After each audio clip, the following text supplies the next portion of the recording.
Olá, pessoal, tudo bom? Então vejamos aqui.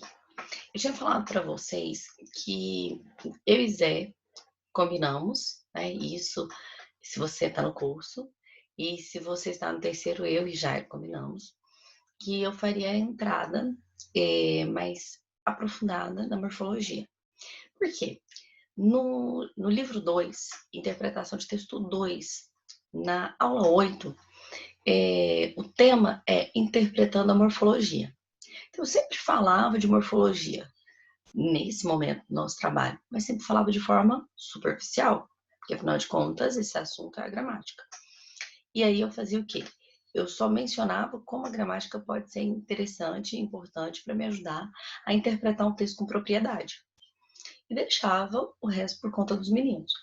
Acontece que eles me solicitaram fazer uma abordagem mais aprofundada, e aí é isso que nós vamos fazer. Então, nós vamos ter várias aulas desse assunto, aproveitando que a gente vai ter esse recurso, que são as aulas virtuais. Então, assim, eu tinha programado em fazer 3 aulas desse assunto em sala.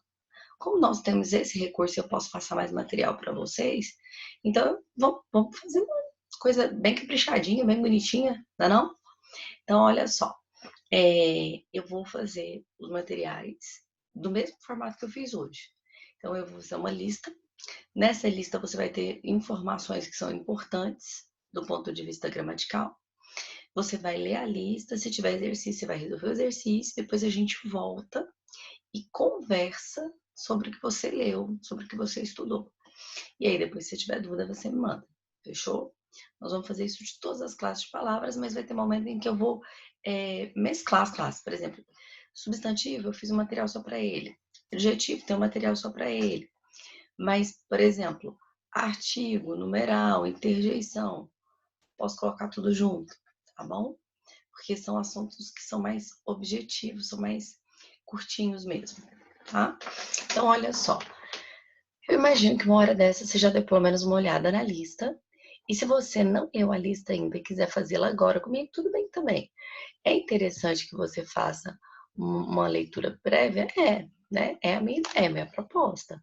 Mas não quer dizer que você tem que fazer do jeito que eu pensei, né? Então vamos lá. Então, nós temos primeiro uma retomada do que a gente tem conversado, né? Texto, interpretação e contexto é o que a gente vem discutindo. Aí a gente já viu essa informação, esse conceito sobre texto, unidade de linguagem escritoral, considerada do ponto de vista de sua estrutura e suas funções e das regras seguidas na sua organização. O texto é uma unidade semântica e não uma mera sucessão de frases, e é delimitado pela intenção comunicativa do falante. Nós temos essa definição no nosso material didático. O que a gente precisa? Lembrar o que isso significa. Né? Então, quer dizer assim, que o texto ele tem uma intencionalidade e essa intenção é comunicativa, que o texto, quando ele é verbal, ele não apresenta só frases soltas, ele apresenta uma ideia, uma mensagem, um sentido. Aí nós temos essa imagem, que eu acho que eu já trabalhei com vocês, mas que eu preferi trazer novamente, porque eu tenho uma outra abordagem dela agora. O que estes machos que correm por aí e se batem deste jeito têm na cabeça? Violência no trânsito, isso tem que ter fim. Reparem que a gente já sabe que isso é um texto que pertence ao gênero publicitário. Por que a gente sabe disso? Porque esse texto ele tem a intenção de nos persuadir, de nos convencer a ter uma postura mais consciente, mais responsável. A palavra melhor é essa, responsável no trânsito. Daí eu quero que vocês avaliem o seguinte. Quando nós falamos de tipos textuais, lembra que eu já falei isso para vocês algumas vezes? Quais são os tipos? O narrativo, o dissertativo, o expositivo, o descritivo e o injuntivo. O texto publicitário é do tipo injuntivo. Por quê? Porque ele tem a intenção de nos instruir sobre algo. Nesse caso, a instrução seria de comportamento ao volante. Tá. Agora vejamos o seguinte. Esse texto, como qualquer outro texto, vai ter mensagem, estratégia, o objetivo já foi mencionado. A estratégia ela é clara para vocês? Tenho aí o quê? Uma comparação do homem que é dito um animal racional com animais que são ditos irracionais. Sugerindo então que quando o homem assume uma postura ofensiva no trânsito, quando ele dirige de forma imprudente, ele está usando o trânsito como um espaço de delimitação de território. Então, é como se ele estivesse disputando com outro macho o território e usasse a direção para isso. Qual é a mensagem? De que os acidentes de trânsito são ocasionados por homens que assumem uma postura masculinizada, uma postura quase, mas não seria bem masculinizada, seria primitiva, uma postura primitiva diante da direção, querendo mostrar sua masculinidade por meio dela, provar sua masculinidade por meio dela. É isso. Bom, espero que eu tenha sido clara. E aí nós temos assim, olha só. Deixa eu arrastar aqui. Como os recursos verbais e não verbais se articulam para a transmissão da mensagem? Aí você vai fazer aquela análise da estratégia, que eu já mencionei, né? Então, a estratégia dele é justamente associar os elementos verbais e não verbais para estabelecer uma comparação entre os animais ditos racionais e os ditos irracionais. Existe um público-alvo específico para essa campanha? Existe, que é o público masculino. Como é que a gente pode falar isso? Você lembra que lá na campanha estava escrito esses machos? Então, o substantivo macho, ele é a pista discursiva que me dá certeza de que essa crítica, ela é para o homem, é para a figura masculina. De que maneira o conhecimento gramatical pode contribuir para a interpretação adequada do texto? Exatamente nesse sentido.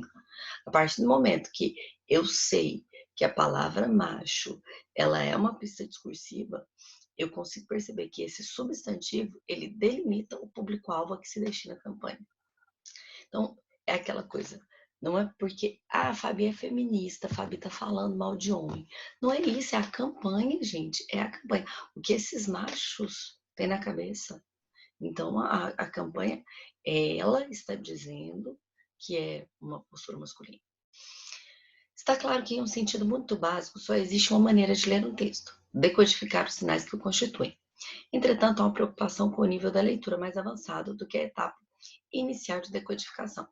Isso significa que não se pode ler da mesma maneira qualquer tipo de texto, uma vez que a natureza das informações que os constituem será diferente, exigindo do leitor a habilidade de adaptar os procedimentos básicos ao tipo de texto analisado. Então, quer dizer assim, se eu tenho um texto publicitário, é um comportamento de análise. Se eu tenho uma charge, é outro comportamento de análise. Então, olha aqui o que nós temos. Uma charge da Folha de São Paulo, do dia 15 de janeiro de 2020. Aí a gente tem o Trump, tem Porta do Mundo. Então, a primeira coisa que a gente precisa aí é reconhecer esses elementos de intertextualidade. Então, você tem que saber quem é o Trump, você não basta reconhecer a imagem, você tem que saber o que ele fez naquele momento, né, que foi aquela situação em que o general iraquiano foi morto. Então, é como se ele tivesse o quê? Soltado o estopim de uma guerra e saído correndo. Né? E o que significa Porta dos Fundos? Significa sair de fininho, né? Sair sem ser notado. Existe um programa, né, um canal no YouTube, que é o Porta dos Fundos, e a gente reconhece essa intertextualidade por causa da logo de Porta dos Fundos. Né? Não é só o nome, é essa imagem. Só que ele troca o substantivo fundo por mundo. E essa troca de substantivos ela é importante para a construção da mensagem. Então, primeiro, a gente tem aqui um texto, que é o texto no gênero charge. O texto nesse gênero tem sempre a finalidade de fazer uma crítica. Ele pode produzir humor? Pode. Ele pode produzir reflexão? Pode. Mas ele essencialmente é crítico. E aí ele está fazendo uma crítica ao comportamento do Trump, porque ele fez algo que poderia impactar o mundo. Né? Foi uma decisão que poderia trazer consequências mundiais, uma terceira guerra mundial. Se você tiver uma análise diferente dessa charge, quiser me mandar, eu estou disposta a ver, lembrando sempre que a interpretação de texto, ela não é única e outras interpretações são possíveis desde que elas respeitem os elementos oferecidos pelo texto. Então você veja bem, para interpretar o texto de forma proficiente, ou seja, com competência, é preciso reconhecer as pistas discursivas, identificar o contexto de produção e mobilizar nossos conhecimentos de mundo. Comprove essa afirmativa usando a charge anterior. Então, veja bem o seguinte, nós temos como mensagem da charge anterior de que a atitude de Trump em relação ao poder iraquiano foi uma atitude irresponsável, foi uma atitude próxima à atitude dos humoristas, que é descompromissada. Eu falo o que eu quero, eu faço o que eu quero e depois eu sebo nas canelas. Já ouviu essa expressão? Eu corro, eu saio da cena. Sebo nas canelas é uma expressão idiomática. As expressões idiomáticas são aquelas expressões próprias do nosso idioma. Cada povo, cada língua tem as suas expressões idiomáticas. Essa, sebo nas canelas é uma. Então, voltando. Então, eu preciso reconhecer as pistas discursivas. Então, são, nesse caso, a figura do Trump, a referência ao Porta dos Fundos, identificar o contexto que é essa morte desse general iraquiano autorizada pelo presidente estadunidense, e eu preciso mobilizar o meu conhecimento de mundo, que é saber justamente que há entre esses grupos uma rivalidade que faz com que eles fiquem testando poder. E nesse teste de poder que seja possível até uma guerra para mostrar quem é que manda mais, quem é que pode mais. O chargista recorreu ao recurso da intertextualidade ou da interdiscursividade? Da intertextualidade. E como é que a gente sabe isso? Porque no intertexto há clara referência a outro texto. Então a gente reconheceu claramente o texto do Porta dos Fundos. Mas a interdiscursividade, ela é diferente. Ela é um diálogo entre textos. Então se eu pego, por exemplo, um texto falando sobre a seca, asa branca. Até mesmo a asa branca bateu asas do sertão. Lembra que braseiro, que fornalha, nem um pé de plantação? Se não lembra, digita na internet, faz favor e vá ouvir, tá? A música de Gonzaga. Aí você pega esse seria o texto 1. Aí eu pego e coloco como texto 2 um gráfico falando sobre a seca no Nordeste e as consequências dela para a alimentação da população e dos animais locais. Então, os dois textos falariam da mesma coisa, embora tivessem gêneros, finalidades diferentes, né? Então, gêneros diferentes, finalidades diferentes, e um não estivesse fazendo clara referência ao outro. Eles coincidem no assunto, mas um não foi inspirado no outro, ok? Então, o chargista recorreu ao recurso da intertextualidade. Há uma clara referência a outro texto. Fabi, nós vamos ter aula sobre intertextualidade e interdiscursividade? Interdiscursividade? Vamos sim, fica tranquilo, uns dias. Note que o substantivo foi essencial para a construção da compreensão, tanto da campanha publicitária quanto da charge. Segundo Domingos Pascoal Segala,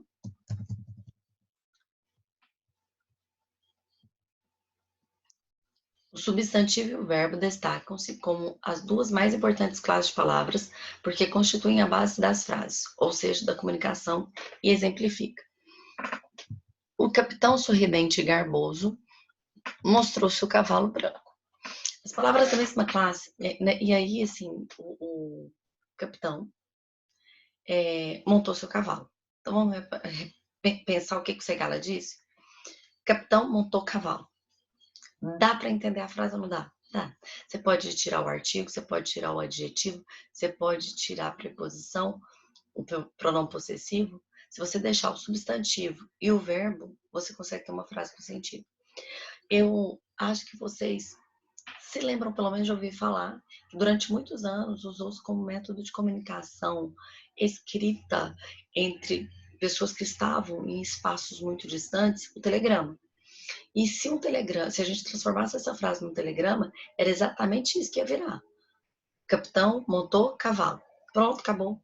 Porque no telegrama você pagava por palavras. Então, quanto menos palavras você usasse, mais barato seria o seu telegrama. Então, vejamos o seguinte, como Pascoal Segala diz, o que é o essencial numa frase? Substantivo e verbo. As palavras da mesma classe têm características comuns e, quando ordenadas em frases, cabe a cada uma determinada função sintática. Então, vejamos o seguinte, gente. O substantivo é aquilo que dá nome aos seres. Fechou? Então, o substantivo ele pode variar em grau. Você tem, então, o substantivo no aumentativo e no diminutivo. Então, amorzão e amorzinho, por exemplo. Você pode ter o substantivo variando em número, porque afinal de contas ele pode ficar no plural ou no singular. Então, eu tenho amor e amores. A gente tem o substantivo variando em gênero, né? Quando a gente fala de menina e menino. E todos esses elementos eles são passíveis de estudo, bem como é passível de estudo os tipos de substantivo. Então, a gente tem o substantivo simples e composto, primitivo e derivado, comum e próprio, concreto e abstrato.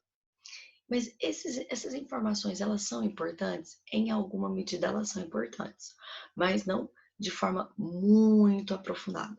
Por quê? Porque a gente não precisa estudar a derivação de palavras, eu e vocês. Por quê? Porque o Zé está fazendo isso. Ele até postou vídeos lá que eu vi de formação de palavras. Então, você sabe que amorzão e amorzinho são palavras que derivam de amor e essa derivação ocorre de forma sufixal. Você vai colocar aqueles sufixos que vão ser responsáveis por indicar o grau do substantivo. Então, isso não é importante. Né? O que é o importante? Ver como esse sufixo pode promover um efeito de sentido. Então, você tem, assim, a ideia de amorzão, né? Então, amor grande, amor maior. Só que, dependendo do contexto, vamos imaginar que uma crônica em que um casal discute o relacionamento, o amorzão pode soar cínico, né? Ele pode soar como sarcástico. E o amorzinho, que num primeiro momento pode ser pensado como uma forma de inferiorização, dentro de um contexto, pode mostrar verdadeiro sentimento de afetividade. Então, é mais interessante do que estudar o tipo de substantivo que se é primitivo, se é derivado, é estudar, ou melhor, perceber como ele, dentro do texto, sendo apresentado naquele formato, promoveu um efeito de sentido. Então, vamos ver um outro caso? A gente tem o substantivo comum e o substantivo próprio. E aí você pensa, se eu pego uma palavra, qualquer palavra que é comum, substantivo comum, e coloco nele uma letra maiúscula, ele vira um substantivo próprio. Só que ao fazer isso, eu não transformo em uma personificação? Vamos ver isso? Tem um apólogo que eu acho lindíssimo, que é sobre a beleza e a fealdade. Então, entenda a fealdade como feiura, e escritos com letra maiúscula, tá bom? Um dia, a beleza e a fealdade encontraram-se, e a fealdade propôs: banhemo-nos no mar. A beleza aceitou o convite, as duas se despiram e entraram nas águas do mar. E ali elas ficaram um tempo, brincaram, se divertiram, até que a fealdade saiu primeiro, vestiu as roupas da beleza e foi embora. Quando a beleza saiu da água e viu que as suas vestes tinham sido levadas, não viu outra solução que não vestir as roupas da fealdade. Desde então, há quem tome uma pela outra, mas quem já viu a face da beleza não se deixa enganar pelas vestes da fealdade. Observe que nesse caso você tem uma lição de moral, né? Por fora, bela viola, por dentro, tom bolorento. Quem já viu a face da beleza não se deixa enganar pelas vestes da fealdade. Então, beleza e fealdade são substantivos abstratos, que no texto são transformados em substantivos concretos, por meio da personificação, que fez com que eu, usando uma letra maiúscula, transformando um substantivo que é comum em próprio, produzisse esse efeito. Então, Fabinho, o substantivo, ele pode ser primitivo, e ao mesmo tempo primitivo, próprio, deixa eu pensar aqui, concreto, ele não tem que ser uma coisa só. Os tipos podem ser analisados simultaneamente, tá bom? Então, beleza. Pessoal, então o que eu quero dizer para vocês? Que os tipos de substantivo, então, primitivo para derivado, simples, não é simples? Então, pedra, substantivo simples. Pedregulho, substantivo derivado. Isso você sabe que você está estudando lá em formação de palavras. Você sabe também simples e composto por causa de formação de palavras. Pé, substantivo simples. Pé de moleque, substantivo composto. Zé falou para você, de palavras compostas por aglutinação e justa posição. Ok, então esses dois a gente não tem que se preocupar, porque você já sabe que você está trabalhando numa outra parte da gramática. Só que aí a gente ainda tem o substantivo simples, perdão, o substantivo comum e próprio. O que é o comum? Tudo que nomeia seres em geral. Então, quadro, giz, caderno, óculos, roupa e substantivo próprio, aquele que nomeia seres específicos, por isso eles são grafados com letra maiúscula. Então, nome de cidades, nomes de pessoas. Quando você tem, por exemplo, um animal de estimação, eu tive um jabutizinho e pus o nome do meu jabuti de Flecha. Eu transformei aquilo que era um substantivo comum em um substantivo próprio. Professora, mas em que momento isso pode ser importante na interpretação de texto? Gente, se você parar para pensar, usando a intertextualidade, você pode usar a palavra Severino no seu texto, fazendo intertexto com Morte e Vida Severina, do João Cabral de Melo Neto. Então, você poderia dizer que a vida está repleta de severinos. Quando você escrevesse severinos no plural, você teria que usar esse S do nome Severino minúsculo, transformando aquilo que era um substantivo próprio em um substantivo comum. Mas justamente porque você quer mostrar linguisticamente, gramaticalmente, aquilo que o texto do João Cabral de Melo Neto mostra em toda a sua composição, de que a postura de todos os nordestinos é mais ou menos igual, porque a vida deles é mais ou menos a mesma, correto? Tá. Aí veja bem o seguinte, agora a gente vai entrar na questão sintática. Eu vou parar esse vídeo e vou começar outro. Por quê? Vai ficar muito cansativo, né? Então você vai beber uma água, dá uma caminhadinha e volta para ver o resto, fechou?